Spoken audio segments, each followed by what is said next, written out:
this random cat started showing up in my mum's garden years ago. I think it was 2018. We don't know what happened to him, but he's obviously been through some troubles in his life. Boysie, hey, why'd you run away? So first thing when you come down in the morning, he'd be sat at the back door just kind of waiting for the scraps to be thrown out. And I was really worried because he was like clockwork there every day. Come on in, you're all wet. Instead of giving him food outside, started putting the food just near the back door inside. Here you go, come on. But he never wanted to stay inside. So if we put the food inside, he would come in, eat, and he would go straight out. But he would always come whenever you called him or if you went out to give him food.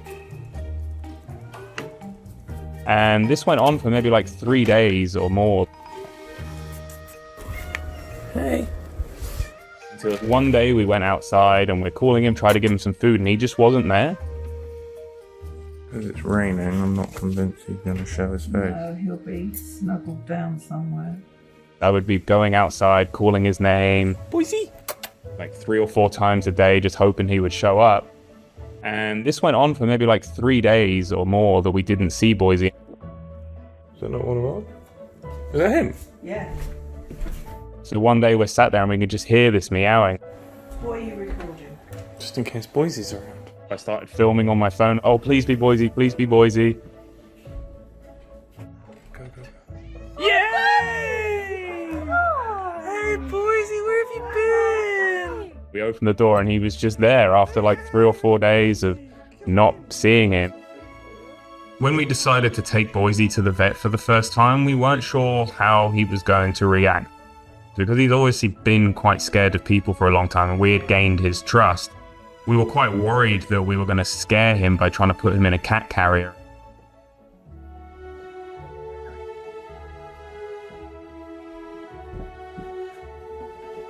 But to our surprise, he was good as gold. So I would start feeding him and slowly get closer and closer.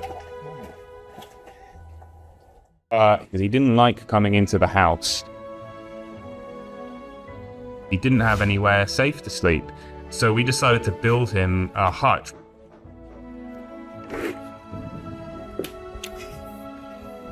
You're right in there, boy. You staying dry. He would allow us to get closer to him and start stroking him. And once we started stroking him, he would then kind of be more comfortable around us.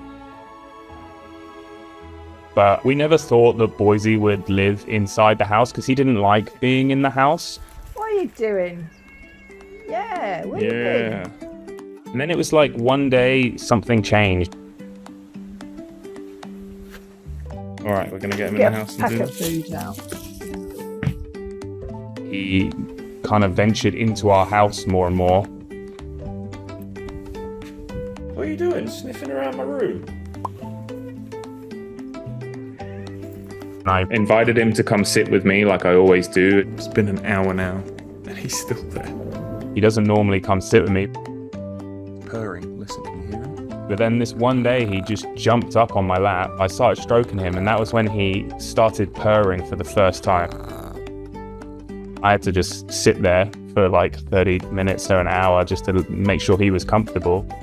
And then that was it. He felt comfortable enough just kind of sleeping in the house from then on. So I took him off my lap and left him on the chair, and he hasn't run outside. Oh, it's like my proper cat now. For some reason, he was like attracted to my bedroom. He would basically spend all of his time asleep on my bed. We used to watch movies in there on my laptop, and he would sit up and cuddle with me. Now, if you sit down on the sofa or on a chair, within 30 seconds, Boysie will be sitting on your lap. This is a first. Boysie willingly has come and sat on my lap. He is such a cuddly puss. He loves sitting with people and getting strokes. So from like 6 p.m. onwards, he's just waiting for someone to sit on the sofa so that he can sit on their lap and just go to sleep. Be good. Be good. But a big concern of ours was our other cats. We weren't sure how well they were going to get on. What? What's wrong? Our cat Lola is the queen of the house, and Boysie respects that. Lola might hiss at him a bit, but Boysie never hisses back. They never fight. So Boysie had the downstairs, Lola had the upstairs. Every now and then they would cross paths, but they spend time together. They'll sit outside in the sun on the sofa. They'll both go out the window together and sit up there like they're friends. They get on. And now he kind of explores the whole house. He sleeps wherever he wants. You know, it's his house as much as it is ours now. Welcome home. Welcome home. So when we first met Boysie, obviously he was very uncomfortable around people, but it's complete opposite now. He has put on a lot of weight, but good weight because he was way too thin. He's got really nice soft fur and he's just living his best life. He's got no issues at all. He made a full recovery. Boysie brings me an unbelievable amount of happiness and joy. Unfortunately, I don't live with him anymore. He still lives with my mum. So I stay in touch with Boysie as much as I can. I just can't imagine how we ever ended up in this situation. Because having him in our lives is like one of the best things ever. They say you don't choose your cats, they choose you. And it was meant to be. He was honestly a perfect addition to the house. Sometimes, the ones who need love the most do not ask for it. They just wait quietly and hope someone notices.